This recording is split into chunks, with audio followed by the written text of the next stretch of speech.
Halo teman-teman, kembali lagi bersama aku Ariel Nugraha. Kali ini aku nggak sendirian nih, aku ditemenin oleh rekan yang Masya Allah dan luar biasa, yaitu Selma. Halo, aku Selma Tridewi Nurdani. Selamat Selamat datang datang di di Ngebom, Ngebom, ngobrol ngobrol bareng bareng Himakom. Himakom. Oke teman-teman, tema podcast kali ini tuh sangat menarik, yaitu kita akan membahas mengenai standar kecantikan. Oke guys, setahu saya standar kecantikan saat ini menjadi masalah bagi kebanyakan kaum wanita di Indonesia.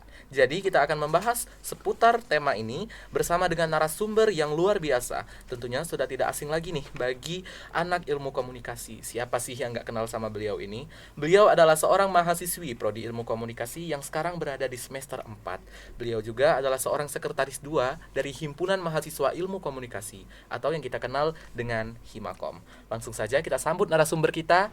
Halo Yulutfia. Halo, Ariel dan Selma. Apa kabarnya nih yuk? Alhamdulillah baik. Ariel dan Selma gimana kabarnya? Alhamdulillah. Alhamdulillah. Kalau boleh tahu nih yuk, apa sih kesibukan Ayu selain di kampus sekarang? Oke, jadi kalau kesibukan di kampus itu selain di kampus, kalau di rumah sekarang lagi seneng VO atau ngisi suara dan juga lagi ngerilis buku kedua. Cuman itu saja sih kalau yang dari kampus. Selebihnya karena 75% itu sudah habis di Himakom itu aja. Jadi lagi ngerilis buku ya. Itu bukunya tema apa sih? Mau disebutin nih? Iya, sebutin dong. Spill dikit ya. Mm-mm. Jadi buku pertama itu tentang kita menceritakan tentang persahabatan. Yang kedua itu ini maaf ya, kayak sedikit alay gitu. Jadi tentang kisah percintaan gitu. Cinta-cintaan. Jadi buku ini nih nggak dipublis atau disebar kemana-mana, untuk kita buat sendiri dan kita nikmati sendiri. Oh, Jadi konsumsi pribadi. iya, betul. Kalau boleh tahu nih, kalau Ayu mau cerita Boleh. tentang awal ikut organisasi itu, awal ikut Himakom itu gimana itu? Oke, jadi awal Himakom itu pertama kali pas PKKMB FISIP kita ngadain screening. Nah, di sana Demis angkatan 20 sama 21 itu kan ada orasi. Nah, orasi mereka itu sukses banget memikat banyak anak-anak Ilkom. Jadi begitu mereka orasi langsung kepincut gini, wah ini organisasi bagus gitu. Jadi kita bisa belajar di sana. Jadi pas mereka oprek langsung ikut daftar, mungkin di orasi gitu. Tapi Ayu ada nggak ikut di organisasi lain itu selain Himakom? Kalau untuk organisasi lain itu ada, karena sebelum Ormawa Himakom ada yang namanya UKM LDK. Jadi untuk mengisi kekosongan selama semester 1 ikut UKM LDK dulu, ikut mentoring, ikut outbound di sana. Ketika ketika Himakom oprek, langsung udah di ini nih, pengen ikut Himakom dari dulu kan, dari awal screening udah planningnya pengen ikut Himakom, langsung daftar ke Himakom gitu. Gitu iya iya. Terus kenapa sih Ayu lebih memilih ke Himakom gitu aktifnya sampai bahkan jadi pengurus, jadi sekretaris itu kan? Karena Himakom itu kan sudah sebagai itu rumah kita sendiri, karena kita kan ilmu komunikasi, sedangkan Himakom itu adalah himpunan mahasiswa ilmu komunikasi. Jadi di sana kita banyak sekali mendapatkan ilmu yang bermanfaat selain dari mata kuliah yang ada. Jadi menurutku kenapa aktif di Himakom ya karena itu tadi, Himakom itu kita banyak sekali ilmu lah intinya yang didapatkan di Himakom. Jadi nih ngomong-ngomong soal kecantikan, apa sih yang terbesit di pikiran Ayu saat mendengar kata cantik gitu? Oke, sebelum menjawab pertanyaan Ariel, aku mau sedikit klarifikasi apa ya gitu. Mungkin banyak dari teman-teman atau anggota-anggota Himakom bahkan pengurus bertanya-tanya, kenapa sih Lutfia ini adalah sekretaris 2, kenapa dia nggak membahas tentang surat menyurat gitu. Bahkan dia mengambil tema yang lain, dia mengambil tema tentang standar kecantikan. Aku punya 2 alasan. Yang pertama, kemarin itu kan kita pernah ngelaksanain pelatihan surat menyurat. Nah, di sana aku rasa sudah cukup untuk membahas tentang surat menyurat, bagaimana membuat surat yang baik gitu dan benar.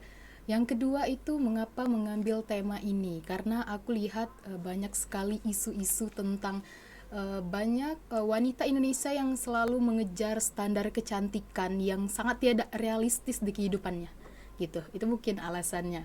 Jadi pertanyaan tadi apa yang terbesit yang pertama kali mendengar kata cantik.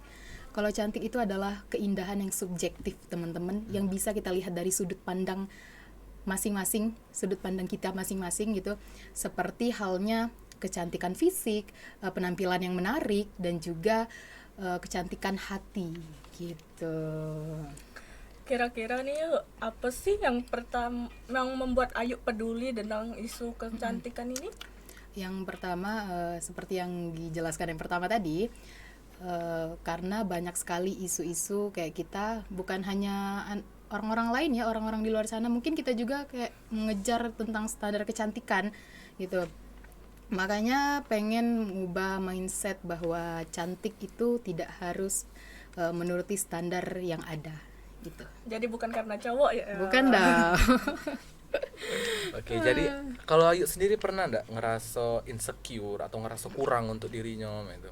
Kalau insecure itu pernah, karena sedikit cerita, aku merupakan salah satu orang yang sangat insecure dan tidak pede terhadap diri sendiri, karena sering dapat omongan-omongan negatif kayak, maaf ya ini kalau menyinggung teman-teman di luar sana gitu, kayak kamu tuh jelek, kamu gendut, kamu hitam, ngapain sih sok-sokan gitu.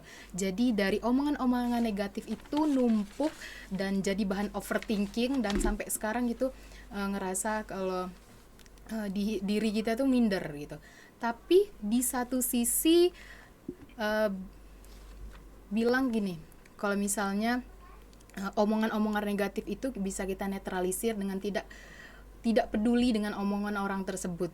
Jadi kalau dibilang tuh sekarang bersikap bodoh amat itu sangat lebih baik gitu.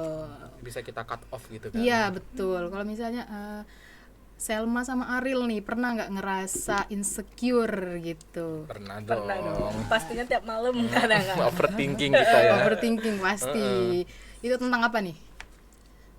Kalau dari aku sih mungkin karena ini jerawat gitu, berat badan juga mungkin belum ideal.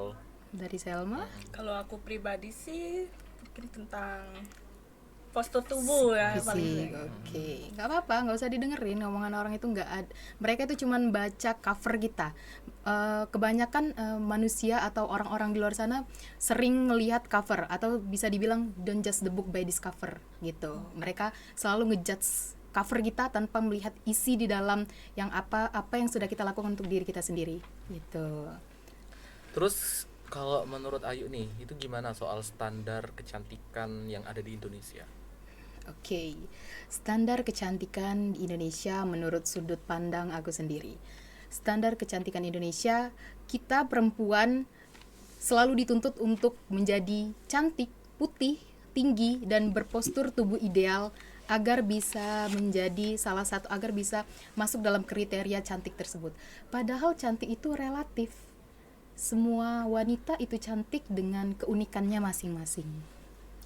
Apa sih wanita di Indonesia ini harus berlomba dengan adanya standar kecantikan? Padahal standar kecantikan juga bisa berubah kapanpun. Oke, yang pertama itu karena adanya tekanan sosial. Banyak dari kita, masyarakat atau lingkungan kita memberikan tekanan baik secara langsung, secara tidak langsung gitu, menekankan kita bahwa kita harus cantik, atau kita sering dibanding-bandingkan dengan orang lain. Kira-kira Apa nih? Kira-kira Siapa yang mau duluan nih? Ayo. Selma Ayo. duluan. kira-kira nih gimana sih cara mengubah mindset para wanita bahwa cantik itu tidak harus putih, tinggi, dan kurus? Yang pertama, kita harus percaya dengan diri kita sendiri. Kita nggak boleh mematok bahwa kecantikan itu berasal dari fisik saja gitu. Yang kedua itu dari segi perspektif kita. Kita harus memandang bahwa kita itu punya keunikan. Kita punya keunikan tersendiri gitu. Bahwa bahwa kita cantik, kita punya skill yang luar biasa gitu, walaupun secara fisik bahwa kita ngerasa aku nggak cantik gitu, cantik karena standar kecantikan, tapi di situ kita harus ubah mindset kita. Sebenarnya susah ya teman-teman untuk mengubah mindset seseorang, karena pada dasarnya mindset kita sendiri juga sering berpikir bahwa sering insecure, yang tadi kayak Selma bilang kan, sering insecure gitu. Sebenarnya susah, tapi dengan adanya pikiran-pikiran positif yang terus kita kasih, yang kita harus memberikan afirmasi positif terhadap diri kita, itu bisa mengubah mindset kita. Jadi kalau menurut Ayu, kita tuh perlu nggak merubah diri kita biar nampak lebih cantik, nampak lebih cakep, biar lebih mudah diterima di masyarakat? Karena kan ya stereotip masyarakat tadi kalau kita cantik kita aman gitu Ya, kan, bakal kayak diterima. jadi mudah gitu.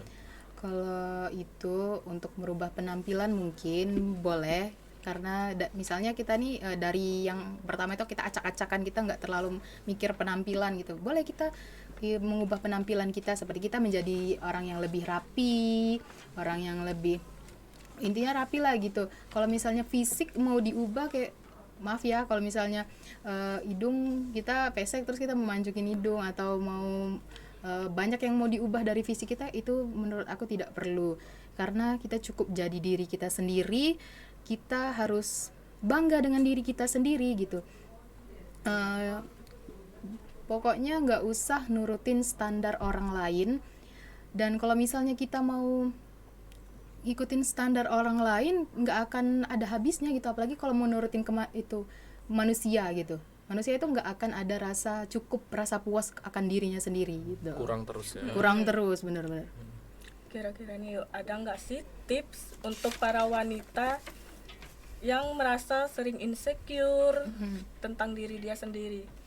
Yang sering insecure, yang pertama tadi seperti yang sudah Ayu jawab tadi, yang pertama kita harus percaya diri kepada diri kita sendiri. Kalau pada dasarnya kita udah nggak percaya sama diri kita sendiri, kita udah nggak percaya sama kemampuan kita sendiri, gimana orang lain mau percaya sama kita, betul nggak? Kan? Nah, yang kedua itu terapin mindset bodo amat. Terserah orang mau bilang apa tentang kita, orang mau ngejudge kita tentang ngejudge apapun tentang kita, itu bodo amat, karena itu pilihan mereka. Cuman yang sekarang harus kita terapin adalah bagaimana kita harus cantik dengan pikiran kita sendiri gitu. Nggak usah nurutin orang lain, nggak usah terpaku dengan omongan orang lain. Dan juga ada yang namanya 3B, itu nggak? Apa tuh? Brain, beauty, dan behavior. Pernah dengar? Kayaknya belum deh. Belum. Jadi orang itu kadang berpikir tentang 3 hal ini, brain, beauty, dan behavior. Orang-orang kadang untuk mencapai 3 hal ini tidak mudah, karena mereka mikir mereka tidak beauty, mereka tidak cantik gitu. Jadi mereka berpikir bahwasannya aku tidak bisa mencapai ketiga hal ini karena aku tidak cantik dari fisik gitu. Padahal teman-teman ya, kalau kita punya brain atau kita memperbaiki kecerdasan kita, kita memiliki otak yang memiliki kecerdasan atau ilmu yang bagus, pasti orang bakal seneng, orang bakal tertarik kan pada kita. Dan yang kedua itu adalah behavior atau sikap kita. Nah, sikap kita terhadap orang lain, kayak misalnya Selma sama Ari lagi ngomong gitu, saling memahami, saling sopan santunnya dijaga gitu, pasti orang segan kan sama kita. Orang berpikir, wah dia walaupun tidak cantik secara fisik, tapi dia memiliki sikap, attitude dan kecerdasan yang luar biasa. Itu merupakan salah satu daya tarik orang itu tersendiri gitu. Jadi pokoknya kalau misalnya untuk teman-teman yang ngerasa insecure, aku nggak bisa nih nurutin standar kecantikan yang ada di Indonesia. Memang nggak bisa kita menggapai standar kecantikan yang tidak realistis itu. Karena pada dasarnya kecantikan itu ada dalam diri kita sendiri, ada dalam pikiran kita sendiri, gitu teman-teman. Jadi kembali kepada diri sendiri. Iya betul, pokoknya harus asah diri, harus asah kemampuan yang kita punya. Jangan dengarkan kata orang lain yang mau menjatuhkan kita. Pokoknya fokus aja sama diri sendiri, fokus sama skill yang udah ada gitu. Pada dasarnya nanti kita akan terbentuk keunikan kita sendiri. Kita tidak cantik tapi kita memiliki banyak bakat gitu, bagus. Nah teman-teman, kita kembali lagi masuk ke sesi pembahasan tentang Himakom. Kira-kira nih ada gak sih Apa? harapan Ayu untuk Himakom ke depannya? Banyak. Mau harapannya gimana dulu nih? Banyak kalau untuk Himakom, dari Himakomnya sendiri ya. Kalau untuk Himakom, semoga Himakom itu semakin sukses dan semakin namanya semakin melambung tinggi gitu ya. Amin. Dan juga untuk anggota-anggota Himakom, untuk pengurus-pengurus, termasuk pengurus angkatan aku juga, semoga kita sukses selalu, sehat selalu, dan bisa terus membanggakan Himakom. Atau mau kita majukan nih Himakom ke rektorat? Jangan, rektor parkir di mana nanti kan kalau kita majukan. Biar maju nih. Jadi kampus milik Himakom. Iya, boleh. Jadi kamus Himakom gitu. Pokoknya doa terbaiklah untuk Himakom dan seluruh orang yang sudah bergabung di Himakom. Oke, yuk mungkin sekian dulu ya obrolan kita kali ini. Oke. Terima kasih untuk Yulutvia yang telah menyempatkan waktunya untuk ngobrol-ngobrol bareng kita, karena ya Yulutvia ini tadi mungkin Nggak juga sibuk, padat jadwalnya, dan Padat, semoga oke. bukunya cepat selesai. Amin. Dan kami juga masih menunggu buku pertamanya. Itu tidak dipublikasikan Oh, ya masih nggak teman-teman, dipublis masih juga? tidak. Ya Allah. Nanti kalau udah berubah pikiran mungkin karena masih banyak yang harus direvisi. Iya. Lagi nih. Oke, buat teman-teman jangan lupa like, subscribe, and comment. Dan jangan lupa dengerin kita di Spotify. Kita jargonan dulu ya. Boleh. Ayo. Himakom. Santai, Beo.